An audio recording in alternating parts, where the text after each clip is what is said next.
بطالب باعدام الولد، حق اخويا.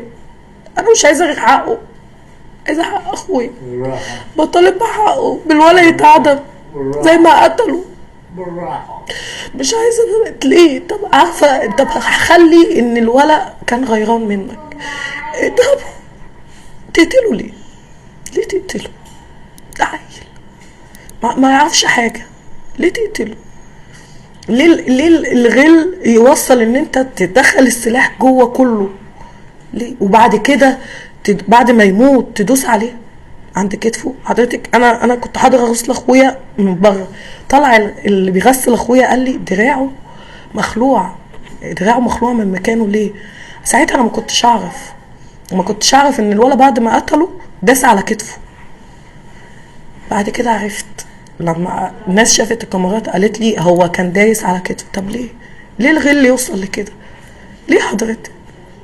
ده يتيم امه، يعتبر برضه يتيم اخته ما كانتش عايشه معاه. ليه حضرتك؟ ليه الغل يوصل لكده؟ ده عيل صغير. انا مش بطالب غير بحق اخويا. منة الله محمد فاروق اخته. بس حضرتك انا كنت نايمه، جالي تليفون ان اخويا اتقتل. طبعا خدت بعضي وجريت نزلت. سمعت من الشارع ان هو مقتول الساعه 3 بالليل. كنتش لسه اعرف بقى مين القاتل ومين، وما اعرفش اي حاجه. خدت بعضي، كلمت اللي كلمتني هو فين، قالت لي هو في الميري، عايز يروح مشرحه كوم الدكه.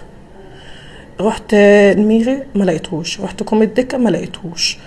اتصلت بوالدتي، والدتي قالت لي ان هو في مشرحه ابو قير وان احنا هننقله على كوم الدكه. طبعا رحت، خدنا اخويا ونقلناه على كوم الدكه. ده اللي انا يوم الحادث اللي انا عرفته. بصي حضرتك، انا ما كنتش موجوده. انا سمعت من علي اللي هو بيروح معاه الشغل وبيجي معاه. علي ده قال لي ان هو خلصوا في بدايه اليوم.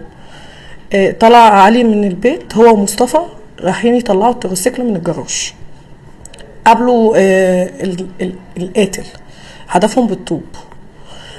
بعد كده علي ومصطفى خدوا بعضهم وجريوا بالتروسيكل لان هما مش بتوع مصطفى، مش بتاع ريك، جريوا. ده اول الحادث. جم رجعوا بالليل عشان يخشوا، خشوا، راح جاي ابوه قال له خد هات عشاء. وطلع هو علي بيجيب من السوبر ماركت الاكل ومصطفى واقف عند الفرن بيجيب عيش. دخل عليه القاتل، قال معرفش ايه اللي حصل ما بينهم، بس كانوا دخل اسلام، واحد اسمه اسلام بيسلك ما بينهم. اللي انا اعرفه ان هما كانوا بيتخانقوا عليه، انا ما اعرفش. دخل سلك، ضرب ده قلم وضرب ده قلم. راح جاي القاتل اسلام ضرب مصطفى اخويا والقاتل كان بيخلصهم من بعض. لف القاتل من ورا اسلام وراح غازز اخويا موقعه على الارض. ده اللي انا سمعته معاه. اتضح ان اصلا الولد مطارد مصطفى اخويا بقاله 3-4 ايام، عايز ياخد حاجات من المكنه، عايز يشاكل مع اخويا. طب انا معرفش مين ده اصلا. جه بقى علي قال لي ان هو في يوم الحادث كان مصطفى هيجيلي عشان انا اروح لاهل الناس احل معاهم عشان ما يتعرضوش لمصطفى وعلي تاني. بس لما دخل يغير لقى ابوه بيقول له هات لي عشاء. دخل راح جاب عشاء على اساس ان هو هيخش ياكل ابوه ويجيلي عشان يقول لي اللي بيحصل.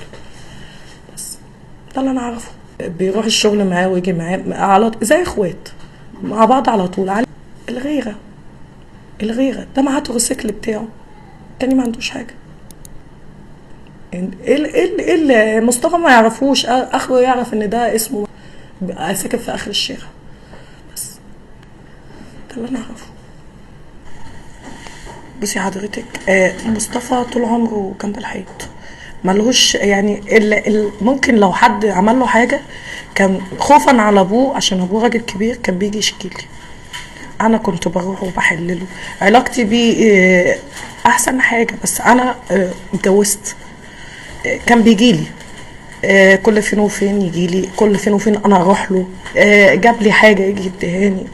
انا كانت ظروفي مش احسن حاجه، هو معايا يجي يديني.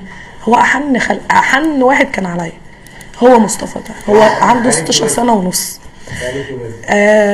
التروسيكل لما حب يجيبه حوش ملمين، حوش شويه من شغله وجاء قال لي تعالي اضمنيني فيه، انا عايز تروسيكل عشان انا تعبت من الشقه. كان لا مؤاخذه بيشيل يعني على كتفه وكده. قلت له حاضر هاجي اضمنك، وابوه ايه معانا. رحنا جبنا التروسيكل قسط. بعد كده مصطفى الله اكبر عليه خلص قسطه قبل ميعاده، الله اكبر عليه كان راجل. بعديها بشويه طلعت يعني قبليها طلعت له بطاقته ومش عايز حد يوقفني. حاضر يا مصطفى. جالي هو وابوه قعدوا عندي اليوم ورحنا طلعنا البطاقه. صلى على النبي. كان بقى بيودني انا، هو مفارق امه. مصطفى اصلا طول عمره مفارق امه، عايش مع ابوه بس. كان بيودني واوده، مش على طول عايشين مع بعض. كان يقول لي ابويا راجل كبير مش عايزه ادخله معايا، مش عايزه اشقيه. اما خلفت كان بيجيب لي ابني. انا جيت فتره يعني بعد ما خلفت اتطلقت، بقى هو اللي شايلني شويه، هو اللي كان بيصرف عليا. انا تعبت جات لي جلطه في رجلي، كان هو اللي شايلني، كان هو اللي بيجيب لي كل حاجه.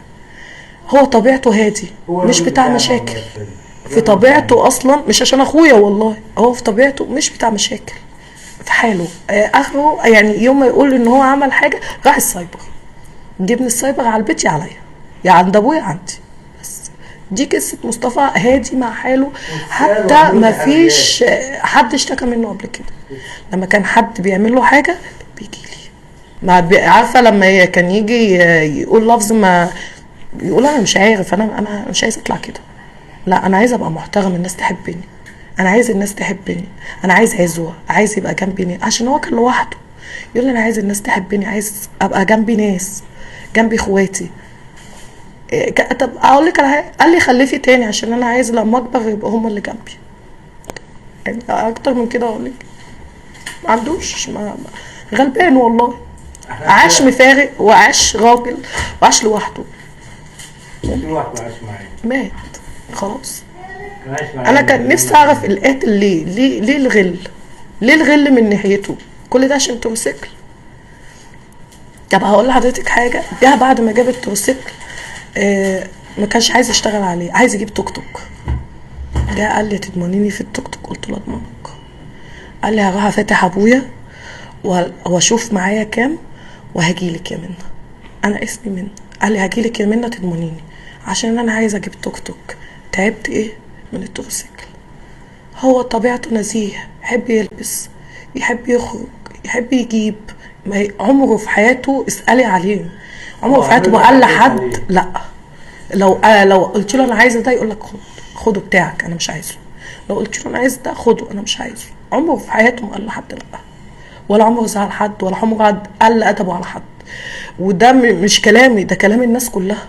لا هم ما كانوش صحاب، هم كانوا عارفين يعني مصطفى يقف مع صحابه، الولا يبقى واقف مع واحد من صاحبه، صاحب مصطفى.